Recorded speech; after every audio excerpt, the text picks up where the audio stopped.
तो शुरू होती है। पहला क्वेश्चन आपकी स्क्रीन पर है कि सर्वाधिक विशिष्ट ऊष्मा किसकी होती है।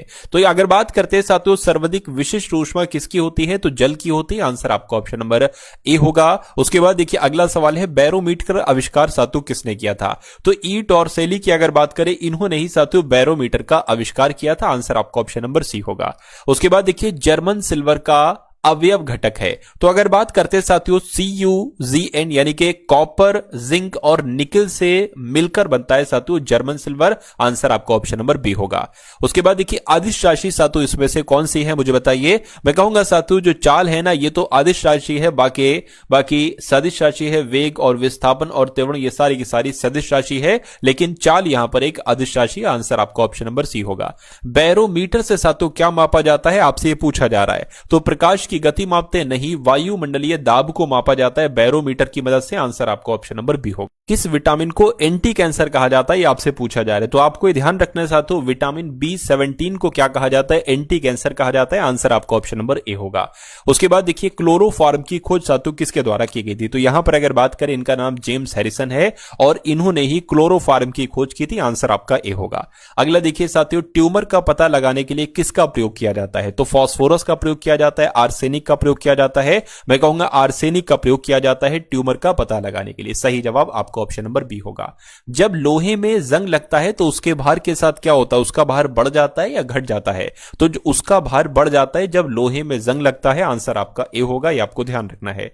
आंसू में कौन सा पदार्थ होता है। तो जब किसी के आंसू निकलते हैं ना, तो उसमें कौन सा पदार्थ होता है। मैं कहूंगा उसमें सामान्य नमक होता है। ये आपको ध्यान रखना है, एग्जाम में साथियों आपसे पूछा जा सकता है। कहा जा रहा है कि एंटीजन की खोज साथियों किसके द्वारा की गई थी। तो इनमें से कौन है जिन्होंने एंटीजन की खोज की थी। मैं कहूंगा लैंड स्टीनर की अगर बात करें तो इन्होंने साथियों एंटीजन की खोज की थी। अगला क्वेश्चन देखिए, शरीर के भीतर ब्लड सर्कुलेशन में लगभग कितना समय लगता है। अगर ब्लड सर्कुलेशन साथियों करना होता है तो पता 23 सेकंड में साथियों ब्लड सर्कुलेशन होने लगता है। आंसर आपका ऑप्शन नंबर डी होगा। अगला देखिए साथियों, सिंधु घाटी के लोग के साथ व्यापारिक संबंध थे, यानी कि सिंधु घाटी के लोगों के किसके साथ। तो किसके साथ साथियों, मेसोपोटामिया लोगों के साथ साथियों व्यापारिक संबंध थे। राइट आंसर आपका ऑप्शन नंबर डी होगा। अगला देखिए, तत्वबोधिनी सभा किस वर्ष हुई थी। तो तत्वबोधिनी सभा की अगर बात करें तो यह 1839 में हुई थी। आंसर आपका ऑप्शन नंबर ए होगा। उसके बाद देखिए अगला क्वेश्चन है, गुलाम वंश का अंतिम शासक कौन था। तो गुलाम वंश का अंतिम शासक अगर आपसे पूछा जाए तो क्यूमर्स आपको बताना है। गुलाम वंश के अंतिम शासक का नाम था क्यूमर्स। अगला देखिए, स्वतंत्रता के उपरांत भारत के किस प्रांत से सबसे अधिक सैंधव सभ्यता के स्थल के खोजे गए हैं। क्या आपसे पूछा जा रहा है, फिर से देखिए, आजादी के बाद भारत के कौन से प्रांत से, किस राज्य से सबसे अधिक सैंधव सभ्यता के स्थल यानी कि सिंधु घाटी के सभ्यता जो सबसे ज्यादा स्थल मिले हैं वो कहां से मिले हैं साथियों, गुजरात राज्य से मिले हैं। आंसर आपका ऑप्शन नंबर सी होगा। उसके बाद देखिए, दिल्ली के पहले मुस्लिम शासक साथियों कौन थे, आपसे पूछा जा रहा है। तो कौन था, कुतुबुद्दीन ऐबकी दिल्ली का पहला मुस्लिम शासक था। आंसर आपका ए होगा। अगला क्वेश्चन आपकी स्क्रीन पर है, अकबर के शासनकाल के दौरान राजस्व प्रणाली किसके हाथों में थी। तो किसके हाथों में थी साथियों, टोडरमल के हाथों में थी। आपको ध्यान रखना है। उसके बाद देखिए, इंडियन होम रूल के लेखक कौन थे साथियों। तो इंडियन होम रूल के लेखक कौन थे, मैं कहूंगा गांधी जी थे। तो गांधी जी आपके सवाल का बिल्कुल करेक्ट आंसर होगा। बाबर किस वंश के थे, क्या बाबर किस वंश से संबंधित थे। तो ये साथियों तैमूर वंश से संबंधित थे। आंसर आपका ऑप्शन नंबर सी होगा।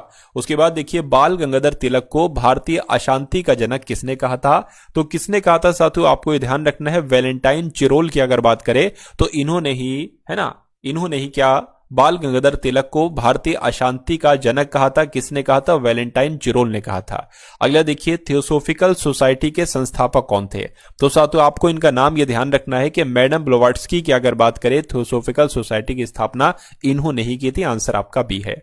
निम्नलिखित में से कौन सा निर्माण शेरशाह सूरी का नहीं है, यानी कि इनमें से किसका निर्माण शेरशाह सूरी ने नहीं किया था। तो पुराने किले का किया था, है ना, किला कोहना का किया था। उसके अलावा इत्मादुद्दौले के मकबरे का सातु नहीं किया था। तो यही आपका जवाब होगा। अष्टाध्यायी किसके द्वारा लिखित है। तो अष्टाध्यायी पता किसके द्वारा लिखित है, पारणी के द्वारा लिखित है। ये आपको सातों यहां पर ध्यान रखना है, पारणी इसके लेखक हैं। उसके बाद देखिए अगला क्वेश्चन है, चौसा का युद्ध साथियों कब लड़ा गया था। तो 1539 ईस्वी में चौसा का युद्ध लड़ा गया था। आंसर आपका ऑप्शन नंबर सी होगा। उसके बाद देखिए साथियों, वैशाली में विश्व का पहला गणराज्य किसके द्वारा स्थापित किया गया था? तो साथियों लिच्छवी के द्वारा स्थापित किया गया था वैशाली में विश्व का पहला गणराज्य। अगला देखिए, बौद्ध धर्म में निर्माण का प्रतीक चिन्ह है। तो बौद्ध धर्म में निर्माण का प्रतीक चिन्ह क्या है साथियों? ये आपको ध्यान रखना है, पद्म चिन्ह है। आंसर आपका ऑप्शन नंबर ए होगा। उसके बाद देखिए, बाबर का असली नाम आपसे पूछा जा रहा है। तो बाबर का असली नाम क्या था साथियों? मोहम्मद जहीरुद्दीन था, ये बाबर का असली नाम था।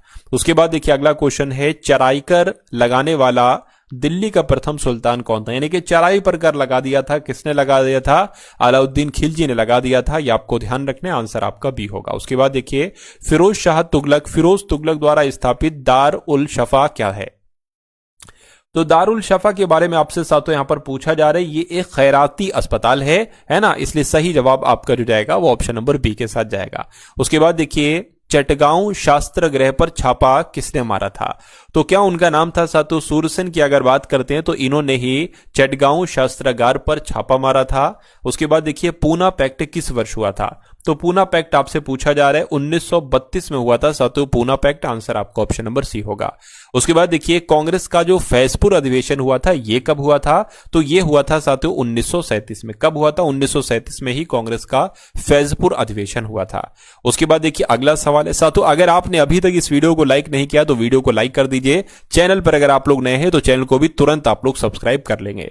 आप सभी को पता है परीक्षा आपकी कब है, कितने दिन बाकी हैं? बहुत कम दिन बाकी है। तो इन अब बचे हुए दिनों में बहुत सीरियस हो जाइए और बहुत सीरियसली के साथ पढ़ाई कीजिए, क्योंकि ये वैकेंसी साथियों सालों में आती है कभी, यानी कि बहुत खुशकिस्मत लोग होते हैं जो इस वैकेंसी को देख सकते हैं। क्यों? क्योंकि इसमें आपको वर्दी भी मिलती है और आपका होम टाउन भी मिलता है। सबसे बड़ी बात क्या है? यही है कि आपको अपना होम टाउन मिल रहा है। वरना कौन सी ऐसी गवर्नमेंट जॉब है ना, कौन सी ऐसी जॉब है, अच्छी जॉब है, सरकारी जॉब है जिसमें होम टाउन बंदे को मिलता है? शायद मुझे तो एक आध जॉब होंगी जिसमें होम टाउन मिल सकता है शायद। और वर्दी साथी उसमें नहीं है, तो वर्दी भी है, होम टाउन भी है, बहुत अच्छी जॉब है ना। चलिए, सविनय अवज्ञा आंदोलन, इसलिए मैं कहूंगा साथियों इस जो भी आपको जितनी भी वीडियोस मैं आपको दूं सारी की सारी वीडियोस आपको देखना है। वीडियोस नहीं देखना है, असल में वीडियोस के क्वेश्चंस को देखना है साथियों। जो क्वेश्चंस उसमें मैं लाता हूं उन सारे क्वेश्चंस को आपको तैयार करना है ना। चलिए, तो सविनय अवज्ञा आंदोलन की शुरुआत साथियों किसने की थी आपसे पूछा जा रहा है? तो महात्मा गांधी जी ने ही सविनय अवज्ञा आंदोलन की शुरुआत की थी, आपको ध्यान रखना है ना। निम्नलिखित में से किसने केंद्रीय बजट सबसे अधिक बार प्रस्तुत किया? तो किसने ऐसा किया साथियों? मोरारजी देसाई की अगर बात करें तो इन्होंने केंद्रीय बजट सबसे अधिक बार प्रस्तुत किया। उसके बाद देखिए अगला सवाल है, निम्नलिखित में से किसने स्वतंत्र भारत का पहला बजट प्रस्तुत किया? तो किसकी बात चल रही है साथियों? आर के षणमुखम शेट्टी की बात चल रही है। इन्होंने स्वतंत्र भारत का पहला बजट, अंतरिम बजट प्रस्तुत किया था। ये आपको ध्यान रखना है, क्वेश्चन इंपॉर्टेंट था। मानव विकास रिपोर्ट कौन जारी करते हैं? तो मानव विकास रिपोर्ट की अगर बात करते हैं साथियों यूनाइटेड नेशन के द्वारा जारी की जाती है मानव विकास रिपोर्ट। आंसर आपका ऑप्शन नंबर सी होगा। उसके बाद देखिए, लैंगिक असमानता सूचकांक कब पेश किया गया था? तो कब पेश किया गया था? 2010 में। बिल्कुल साथियों, लैंगिक असमानता सूचकांक 2010 में पेश किया गया था। भारत का कौन सा राज्य भारत में सबसे अधिक मात्रा में उर्वरक का उपयोग करता है? तो उर्वरक का उपयोग करता है साथियों पंजाब। किस देश ने सबसे पहले बजट पेश किया था आपसे पूछा जा रहा है? तो मैं कहूंगा इंग्लैंड की अगर बात करें तो इंग्लैंड देश ने सबसे पहले बजट पेश किया था। कौन से देश में मिश्रित अर्थव्यवस्था है? तो मिश्रित अर्थव्यवस्था की अगर बात करें तो कहीं और नहीं बल्कि अपने देश भारत में ही मिश्रित अर्थव्यवस्था है, यानी कि मिलीजुली अर्थव्यवस्था है। अगला देखिए, आर्थिक क्रियाओं का उद्देश्य क्या होता है साथियों? क्या जीविकापार्जन होता है, अर्निंग ए लिविंग, मनोरंजन होता है, या ए बी दोनों होते हैं? तो आर्थिक क्रियाओं का उद्देश्य क्या होता है साथियों? आर्थिक क्रियाएं क्या मनोरंजन के लिए की जाती हैं, है ना? इकोनॉमिक एक्टिविटीज ये तो जीविकापार्जन के लिए की जाएगी, यानी कि जीविकापार्जन की अगर बात करें तो अर्निंग ए लिविंग के लिए की जाएगी। आंसर आपका ऑप्शन नंबर ए होगा। उसके बाद देखिए, जनसंख्या वृद्धि में आर्थिक विकास की गति सामान्य रहती है क्या, है ना, या तीव्र हो जाती है या मंद हो जाती है? तो जनसंख्या वृद्धि जब होती है तो उसमें आर्थिक विकास मंद हो जाता है। राइट आंसर आपका ऑप्शन नंबर सी होगा। तो साथियों जीके जीएस के कुछ क्वेश्चंस आप लोगों ने देख लिए। अब आप लोगों के सामने साथियों 2026 के जो इंपॉर्टेंट क्वेश्चंस हैं, टॉप लेवल के एक्सपेक्टेड क्वेश्चंस साथियों, वो हम लोग 1 बाय 1 करके देखेंगे। तो पहला करंट अफेयर का क्वेश्चंस आपकी स्क्रीन पर है कि फ्रांस के शेवलियर पुरस्कार से सम्मानित किया गया है। तो किनको सम्मानित किया गया है साथियों? थोटा थरानी को फ्रांस के शेवलियर पुरस्कार से सम्मानित किया गया। ये क्वेश्चन इंपॉर्टेंट है, आपको याद रखना है। उसके बाद देखिए साथियों अगले नंबर का क्वेश्चन है कि भारत के पहले राष्ट्रीय एआई सुरक्षा हब का उद्घाटन कहां कहां पर किया गया है? तो आपको मालूम होना चाहिए साथियों, इसका उद्घाटन बेंगलुरु में किया गया है, तो बेंगलुरु आपके इस क्वेश्चन का जवाब होगा। 13वें अंतर्राष्ट्रीय पर्यटन मार्ट का उद्घाटन साथियों कहां पर किया गया है? तो साथियों सिक्किम में किया गया है, सिक्किम आपका जवाब होगा। अगला क्वेश्चन देखिए, भारत कहां 2025 विश्व मुक्केबाजी कप फाइनल की मेजबानी करेगा? तो अगर बात करते हैं साथियों कहां करेगा, तो ग्रेटर नोएडा में करेगा। ग्रेटर नोएडा आपके सवाल का जवाब होगा। अगला क्वेश्चन आपकी स्क्रीन पर है कि गृह मंत्री अमित शाह ने कहां 32वीं उत्तरीय क्षेत्रीय परिषद बैठक की अध्यक्षता की है? तो साथियों कहां पर की है? हरियाणा में की है, यह आपको ध्यान रखना है। गृह मंत्री अमित शाह ने हरियाणा में 32वीं उत्तरी क्षेत्रीय परिषद की बैठक की अध्यक्षता की है। उसके बाद देखिए, किस देश ने ऑपरेशन सदर्न स्पीयर लॉन्च किया है? तो यह काम साथियों अमेरिका देश ने किया है। अमेरिका ने ही साथियों ऑपरेशन सदर्न स्पीयर लॉन्च किया है, यह आपको ध्यान रखना है। उसके बाद देखिए, सी डॉट ने किस राज्य सरकार के साथ अमरावती क्वांटम वैली पहल में भागीदारी के लिए एमओयू पर साइन किया है? तो आंध्र प्रदेश राज्य ने साथियों यह साइन किया है। राइट आंसर आपका ऑप्शन नंबर ए होगा। उसके बाद देखिए, नागालैंड सरकार ने हॉर्नबिल महोत्सव के लिए किस देश को साझेदार देश के रूप में नामित किया है? तो आपका जवाब साथियों ब्रिटेन हो जाएगा, क्योंकि नागालैंड सरकार ने हॉर्नबिल महोत्सव के लिए ब्रिटेन देश को साझेदार देश के रूप में नामित किया है। कौन सी राज्य सरकार अंग्रेजों को 16वीं सदी के वृंदावनी वस्त्र लाएगी? तो कौन सी राज्य सरकार यह काम करेगी? असम राज्य सरकार अंग्रेजों से 16वीं सदी के वृंदावनी वस्त्र लाएगी। उसके बाद देखिए, किसे त्रिपुरा का नया राज्य चुनाव आयुक्त नियुक्त किया गया है? यह क्वेश्चन साथियों इंपॉर्टेंट है, आपके एग्जाम में आएगा। तो इनका नाम आप लोग याद रखेंगे, मनोज कुमार इनका नाम है, और ये त्रिपुरा के नए राज्य चुनाव आयुक्त नियुक्त किए जा चुके हैं। अंतर्राष्ट्रीय छात्र दिवस साथियों कब मनाया जाता है? तो यह दिवस 17 नवंबर को मनाया जाता है। कौन सा दिवस? अंतर्राष्ट्रीय छात्र दिवस। उसके बाद देखिए साथियों, भारत ब्रिटेन संयुक्त सैन्य प्रशिक्षण अभ्यास अजय वारियर 25 का आयोजन कहां पर किया गया है? तो साथियों राजस्थान में इसका आयोजन किया गया। किसका आयोजन किया गया? अजय वारियर 25 का आयोजन साथियों राजस्थान में किया गया। क्वेश्चन इंपॉर्टेंट था। उसके बाद देखिए, एशियाई बीज कांग्रेस 2025 का उद्घाटन कहां पर किया गया है? तो इसका आयोजन साथियों मुंबई में किया गया। राइट आंसर आपका ऑप्शन नंबर बी होगा। आईसीसी महिला इमर्जिंग नेशंस ट्रॉफी का आयोजन कहां पर किया जाएगा? सबसे पहले तो आईसीसी की एक बार फुल फॉर्म बताइए मुझे कमेंट सेक्शन में। और आईसीसी महिला इमर्जिंग नेशंस ट्रॉफी का आयोजन कहां पर किया गया? मैं आपको बता रहा हूं कहां पर किया गया। बैंकॉक में किया गया है। आंसर आपका सी होगा। किस देश की पूर्व प्रधानमंत्री को मौत की सजा सुनाई गई है? तो अगर बात करते हैं साथियों, बांग्लादेश की पूर्व प्रधानमंत्री को मौत की सजा सुनाई गई है। यहां पर आंसर आपको दिख गया, कोई बात नहीं। अगला देखिए, आरबीआई ने किसे जम्मू कश्मीर बैंक के अध्यक्ष के रूप में नियुक्त करने को मंजूरी दी है? तो इनका नाम क्या है साथियों? है ना, संजय गर्ग, दीपक गुप्ता या एस कृष्णन? मैं कहूंगा साथियों एस कृष्णन आपके इस क्वेश्चन का जवाब होगा। क्यों? क्योंकि आरबीआई ने एस कृष्णन को जम्मू कश्मीर बैंक के अध्यक्ष के रूप में नियुक्त करने को मंजूरी दी है।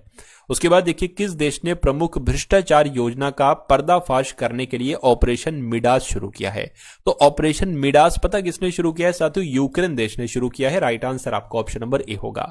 सुप्रीम कोर्ट ने किस राज्य को सारंडा वन को वन्यजीव अभ्यारण्य घोषित करने का आदेश दिया है? तो यह काम साथियों झारखंड का है। सुप्रीम ने झारखंड राज्य को सारंडा वन को वन्यजीव अभ्यारण्य घोषित करने का आदेश दिया है। उसके बाद देखिए, उपराष्ट्रपति श्री सीपी राधाकृष्णन पहले रामोजी उत्कृष्टता पुरस्कार 2025 समारोह में शामिल हुए हैं। इसका आयोजन कहां पर किया गया? तो इसका आयोजन साथियों हैदराबाद में किया गया था। राइट आंसर आपका सी होगा। अगला देखिए, रौलाने महोत्सव ये कहां पर मनाया गया है? किस राज्य में मनाया गया है? ये हिमाचल प्रदेश में मनाया गया है रौलाने महोत्सव। उसके बाद देखिए, एशियाई तीरंदाजी चैंपियनशिप 2025 में भारतीय टीम ने कितने पदक जीते हैं? तो भारतीय टीम ने साथियों 10 पदक जीते हैं। आंसर आपका सी होगा। किस देश ने डिजिटल व्यक्तिगत डेटा संरक्षण नियम T25 को अधिसूचित किया है? तो किसने साथियों अधिसूचित किया है आपसे पूछा जा रहा है। तो मैं कह सकता हूं साथियों भारत देश ने किया है। तो भारत इंडिया देश ने डिजिटल व्यक्तिगत डेटा संरक्षण नियम T25 को अधिसूचित किया है। उसके बाद देखिए, किसे दुबई के कॉमर्शियल टावर में एक लैंडमार्क मिला है? तो किसको मिला है साथियों? शाहरुख खान को मिला है। दुबई के कॉमर्शियल टावर में एक लैंडमार्क मिला है शाहरुख खान को। उसके बाद देखिए, भारत ने किस देश के साथ ऐतिहासिक एलपीजी डील फाइनल की है? तो आपका जवाब अमेरिका हो जाएगा। भारत ने अमेरिका देश के साथ ऐतिहासिक एलपीजी डील फाइनल की है। किस राज्य के अंबाजी संगमरमर को जीआई टैग मिला है? तो अगर बात करते हैं गुजरात के हैं साथियों, ये अंबाजी संगमरमर गुजरात का है, इसको जीआई टैग मिला है। किसे हरियाणा महिला आयोग का ब्रांड एम्बेसडर नियुक्त किया गया है? तो किसको नियुक्त किया गया है साथियों? शैफाली वर्मा को हरियाणा महिला आयोग का ब्रांड एम्बेसडर नियुक्त किया गया है। उसके बाद देखिए राष्ट्रीय प्रेस दिवस कब मनाया जाता है? तो ये तो 16 नवंबर को मनाया जाता है राष्ट्रीय प्रेस दिवस। उसके बाद देखिए भारतीय सेना द्वारा किस राज्य में ब्रह्माशिर अभ्यास शुरू किया गया है? तो ब्रह्माशिर अभ्यास जो हुआ है साथियों, ये ओडिशा, राजस्थान, गुजरात में कहूंगा गुजरात में साथियों शुरू हुआ है। भारतीय सेना द्वारा साथियों ओडिशा में ही है ना, भारतीय सेना द्वारा गुजरात में ही साथियों कौन सा अभ्यास शुरू हुआ है? ब्रह्मशिरा अभ्यास शुरू हुआ है। उसके बाद देखिए भारत की पहली 3 मेगावाट क्षमता वाली वेनेडियम रेडॉक्स फ्लो बैटरी का उद्घाटन कहां पर किया गया है? तो इसका उद्घाटन साथियों नोएडा में किया गया। आंसर आपका ऑप्शन नंबर बी होगा। उसके बाद देखिए आपसे कहा जा रहा है कि तीसरे भारतीय सैन्य विरासत महोत्सव का उद्घाटन कहां पर किया है? तो इसका उद्घाटन की अगर बात करें तो नई दिल्ली में साथियों इसका उद्घाटन किया गया है। उसके बाद देखिए अगला सवाल है, न्यूरो टेक्नोलॉजी के लिए दुनिया का पहला वैश्विक नैतिक ढांचा किसके द्वारा अपनाया गया है? तो किसके द्वारा साथियों अपनाया गया है? यहां पर अगर बात करें तो यूनेस्को के द्वारा अपनाया गया है। यूनेस्को के द्वारा ही अपनाया गया है न्यूरो टेक्नोलॉजी के लिए दुनिया का पहला वैश्विक नैतिक ढांचा। अगला क्वेश्चन आपकी स्क्रीन पर है, आपसे कहा जा रहा है कि 130वें संविधान संशोधन विधेयक 2025 की जांच के लिए संसद की संयुक्त समिति के अध्यक्ष के रूप में किसको नियुक्त किया गया है? तो अपराजिता सारंगी को साथियों नियुक्त किया गया है। अगला क्वेश्चन देखिए, किस देश में सकुराजिमा ज्वालामुखी फटा है? तो पता कहां पर फटा है साथियों? जापान देश में अभी हाल फिलहाल में सकुराजिमा ज्वालामुखी फटा है। शाश्वत खेती समृद्ध शेतकारी को किस राज्य के कृषि विभाग ने अपना नया नारा चुना है? तो अगर बात करते हैं साथियों महाराष्ट्र आपके इस क्वेश्चन का जवाब होगा, ये आपको ध्यान रखना है। अगला क्वेश्चन देखिए, पानी के नीचे दुनिया की सबसे गहरी अनुसंधान प्रयोगशाला कौन सा देश बनाएगा? तो कौन सा देश बनाएगा साथियों? फ्रांस बनाएगा, जर्मनी बनाएगा या भारत? तो अपना देश भारत बनाएगा। ये आपको ध्यान रखना है। पानी के नीचे दुनिया की सबसे गहरी अनुसंधान प्रयोगशाला कौन सा देश बनाएगा? भारत देश बनाएगा। अगला देखिए, कहां पहली बार आयोजित जनजातीय खेल सम्मेलन का समापन हुआ है? तो लद्दाख में हुआ है। आंसर आपका ऑप्शन नंबर बी होगा। हिंदी के लिए बाल साहित्य पुरस्कार 2025 से किसे सम्मानित किया गया है? तो पता साथियों किसे सम्मानित किया गया है यहां पर आपसे पूछा जा रहा है, तो सुशील शुक्ला को सम्मानित किया गया। ये आपको ध्यान रखना है कि हिंदी के लिए बाल साहित्य पुरस्कार 2025 से सुनील शुक्ला को सम्मानित किया गया है। त्रिपुरा के नए राज्य चुनाव आयुक्त कौन बने हैं? तो मनोज कुमार जो है ना, ये त्रिपुरा के नए राज्य चुनाव आयुक्त बने हैं। मंजू बाला पर राष्ट्रीय डोपिंग रोधी एजेंसी ने 5 वर्षों का प्रतिबंध लगाया है। वे किस खेल से संबंधित हैं? तो वो सातों हैमर थ्रो से संबंधित है। किससे? हैमर थ्रो से संबंधित हैं। किस देश से आयातित स्टील पर भारत ने एंटी डंपिंग ड्यूटी लगाई है? तो यहां पर अगर बात करते हैं साथियों आपको ध्यान रखना है कि वियतनाम देश से आयातित स्टील पर भारत ने एंटी डंपिंग ड्यूटी लगाई है। आंसर आपका ऑप्शन नंबर सी होगा। किस देश ने दुनिया की सबसे तेज हाई स्पीड ट्रेन लॉन्च की है? तो आपको यहां पर मालूम होना चाहिए, चीन देश ने अभी हाल फिलहाल में दुनिया की सबसे तेज हाई स्पीड ट्रेन लॉन्च की है। कौन राष्ट्रीय जल पुरस्कार 2024 में सर्वश्रेष्ठ राज्य घोषित हुआ था? तो साथियों अब जो ये 2025 के अंत का सवाल है, ये पुरस्कार 2024 का है साथियों, है ना, और दिया कब गया है? तो ये 2025 के एंड में दिया गया है। तो इसलिए सवाल इंपॉर्टेंट है, आपको ध्यान रखना है। राष्ट्रीय जल पुरस्कार 2025 में सर्वश्रेष्ठ राज्य जो घोषित हुआ है साथियों, ये पुरस्कार जो दिया गया महाराष्ट्र राज्य को दिया गया है। अगला देखिए, जनजातीय गौरव दिवस कब मनाया गया है? तो जनजातीय गौरव दिवस साथियों 15 नवंबर को मनाया गया है। अगला देखिए, G20 शिखर सम्मेलन 2026 की मेजबानी कौन सा देश करेगा? तो कौन सा देश करेगा साथियों? अमेरिका देश करेगा G20 शिखर सम्मेलन 2026 की मेजबानी। अगला देखिए, खेलो इंडिया यूनिवर्सिटी गेम्स 2025 किस राज्य में आयोजित किए जाएंगे? नहीं बल्कि किए जा चुके हैं। तो कहां पर साथियों हुए हैं? ये बात आप लोग यहां पर याद रखेंगे, ये राजस्थान में हुए हैं। आंसर आपका बी है। उसके बाद देखिए अगला सवाल, बीएसएफ ने किस स्थान पर दुर्गा ड्रोन स्क्वाड्रन नाम पहली महिला ड्रोन संचालित इकाई शुरू की है? तो आपका जवाब यहां पर जो होगा वो ग्वालियर हो जाएगा। आंसर आपका सी होगा। नेक्स्ट नंबर का सवाल है, सालूमरदा थिमक्का का भी हाल फिलहाल में निधन हुआ है साथियों। ये कौन है? ये कौन थे साथियों? ये पर्यावरणविद थे, एक पर्यावरणविद थे और इनका भी हाल फिलहाल में निधन हुआ है। दीप्ति शर्मा किस राज्य पुलिस में डीएसपी के पद पर शामिल हुई हैं? तो यहां पर अगर बात करते हैं साथियों उत्तर प्रदेश, आपको ध्यान रखना है। किस राज्य पुलिस में उत्तर प्रदेश राज्य की पुलिस में डीएसपी के पद पर कौन शामिल हुई हैं? दीप्ति शर्मा जी शामिल हुई हैं। बीएसएफ ने किस स्थान पर दुर्गा ड्रोन स्क्वाड्रन नाम से अपनी पहली महिला ड्रोन संचालन इकाई शुरू की है? तो अभी मैंने आपको बताया था साथियों, ग्वालियर इसका जवाब होगा। अगला देखिए, ये भी रिपीटेड क्वेश्चन है साथियों। अगला देखिए, हाँ ये देखिए, रेलवे ने वैगन सुरक्षा के लिए एआई आधारित कौन सी प्रणाली शुरू की है? तो इस प्रणाली का नाम आपसे यहां पर साथियों पूछा जा रहा है। मैं कहूंगा दृष्टि इस प्रणाली का नाम है। रेलवे ने वैगन सुरक्षा के लिए एआई आधारित दृष्टि प्रणाली शुरू की है। 15 नवंबर को किस राज्य का स्थापना दिवस मनाया जाता है? ये आपसे यहां पर पूछा जा रहा है, मुझे बताइए। तो मैं कहूंगा साथियों, झारखंड जो अपना स्थापना दिवस मनाता है ये 15 नवंबर को ही मनाता है। आंसर आपका ऑप्शन नंबर साथियों बी के साथ जाएगा, ठीक है ना। तो यहां पर करंट अफेयर भी आप लोगों ने देखी, जी के जीएस भी देखी, लगभग साथियों 100 सवाल ही हुए होंगे। तो कैसी लगी साथियों आपको ये क्लास? एक बार कमेंट सेक्शन में आप लोग बताइएगा।